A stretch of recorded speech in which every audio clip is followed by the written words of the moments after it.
ሰላም ቤተሰቦቼ እንዴት ናችሁ? ዛሬ በግንኙነት ወቅት በሪሌሽንሺፕ ውስጥ ማድረግ የሌለብን ነገር ነው የምንነጋገረው ማለት ነው።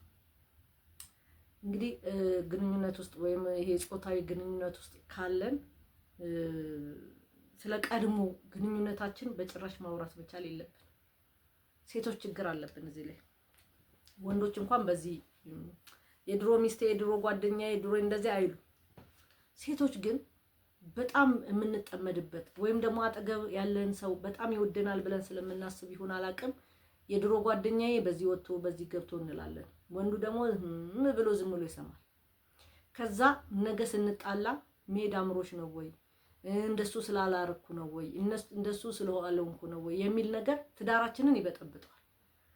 ትዳራችንን የሚገነባ ከሆነ ብናወራው ምንም አይደለም።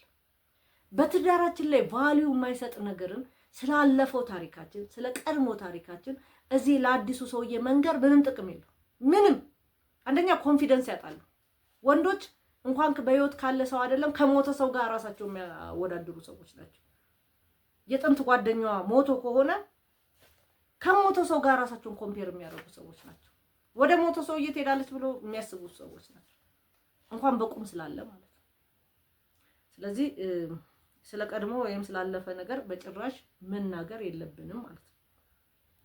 የሚረብሹትን ነገር በጭራሽ አለመናገር። ይሄ ነገር አያስፈልገኝም ካለች፣ ይሄ ነገርን እፈራዋለሁ፣ ስለዚህ ነገር መስማት አልፈልግም ካለች፣ ስለዛ ነገር ደግሞ ማንሳት አስፈላጊ አይደለም፣ ህይወትን ለመበጥበጥ ካልሆነ በስተቀር ማለት ነው። የተገደቡ አድርገው እንዲሰማቸውም ደግሞ ማድረግ የለብንም። ግንኙነቱ ሁሌ ሪስፔክት እንደሌለን እንዲያስብ ማድረግም የለብንም።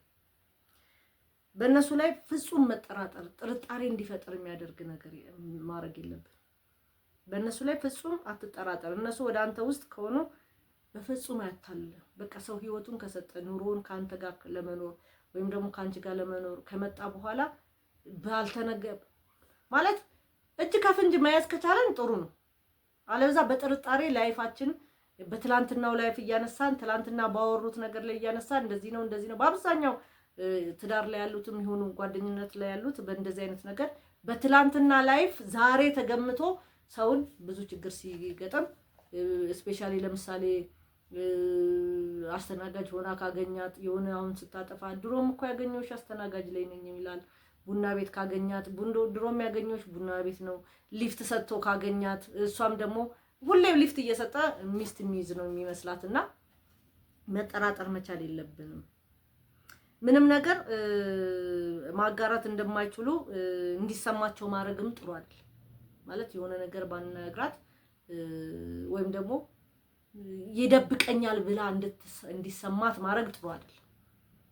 ያ ሁሉንም ማውራት ጥሩ ነገር አይደለም ተባብለናል ከላይ። ሁሉንም ነገር ደግሞ ዝም ማለትም ጥሩ አይደል። ስለዚህ እነዚህ ነገሮች ማሰብ መቻል አለብን።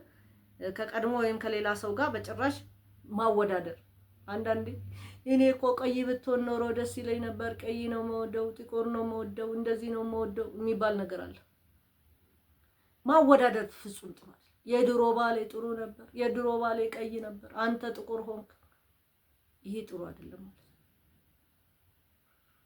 ከማንም ጋር በቃ ያለሽን ከወደድሽው ከማንም ጋር ማወዳደር መቻል የለብሽ። ከሰው ባል ጋር ኢቭን የእንትና ባል እንዲያረገላት የኔ ባል እንዲያረግም በቃ የሱ ነው የራሱ ነው፣ የሌላው የሌላ ነው።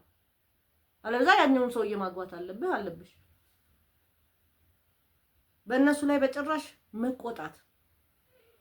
እኔ በጣም የሚገርመኝ ቤተሰቦች፣ እኔ በጣም አንድ ታሪክ ልንገራችሁ። ሌላው ላይ አውርቼው ከሆነ አላውቅም። አንድ ልጅ አንዷን ይወዳታል።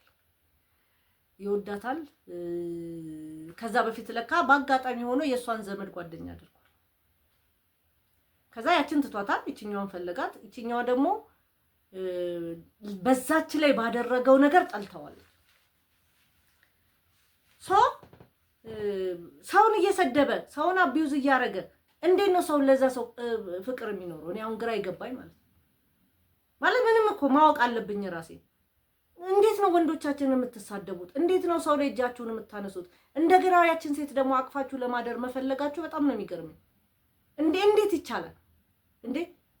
አንቺን ትንሽ እያልክ ሜሴጅ እየላክልኝ እንዴት ነው አንተን የምፈልግህ ነው?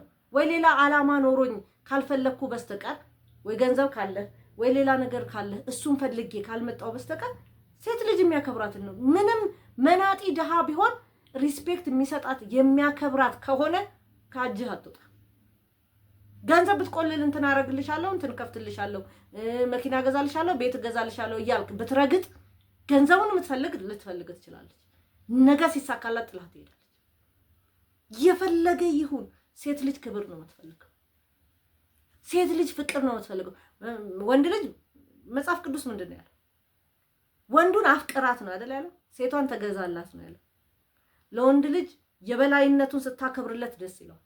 ሴት ልጅ ደግሞ ስትወዳት ነው የምትፈልገው ማለት ነው። አያችሁ፣ መጽሐፍ ቅዱስ ራሱ አስቀምጧል። ወንድ ክብር ይፈልጋል፣ ሴት ደግሞ ፍቅር ትፈልጋለች። ይሄንን እኮ ተገላቢጦች አድርጋችሁ ያልገባችሁ። መጽሐፍ ቅዱስ እኮ ሪል ነው። ወደዳት ነው ያለው። በቃ ከወደድካት ሴት ልጅ ምንም ሁን፣ መኪና ኖረህ አልኖርህ፣ ቤት ኖረህ አልኖርህ፣ ምንም ለሷ ምንም ነው፣ ተንከባከባት።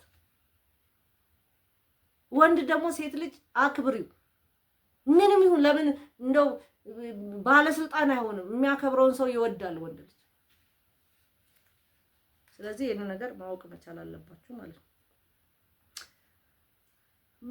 ለእነሱም ሆነ ለቤተሰቦቻቸው አጸያፊ ነገር መናገር የለብንም። ማክበር መቻል አለብን። ቤተሰቦቹን የወደደ ቤተሰቦችሽን ከወደደ ቤተሰቦቹን ከወደድሽለት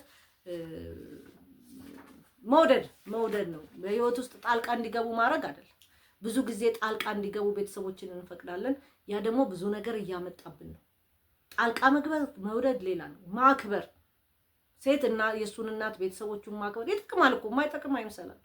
ሁልጊዜ የወንድ ቤተሰብ ወይም ደግሞ የሴት ቤተሰብ በጥባጭ አይደለም፣ ይጠቅማሉ። ለልጆቻችሁ እህት ወንድም ናቸው፣ ደጋፊ ናቸው። በእርግጥ መጥፎ ሰዎችም አሉ መጥፎ ሰዎች ይጠቅማሉና ቤተሰቦች ያመሰግናለሁ። ላይክ፣ ሼር፣ ሰብስክራይብ እንድታረጉ ኮሜንት እንድትሰጡን ቻናሉ ከጠቀማችሁ ደግሞ መጥቀሙን በኮሜንት እንድታስቀምጡልን ጋብዛችኋለሁ። አመሰግናለሁ።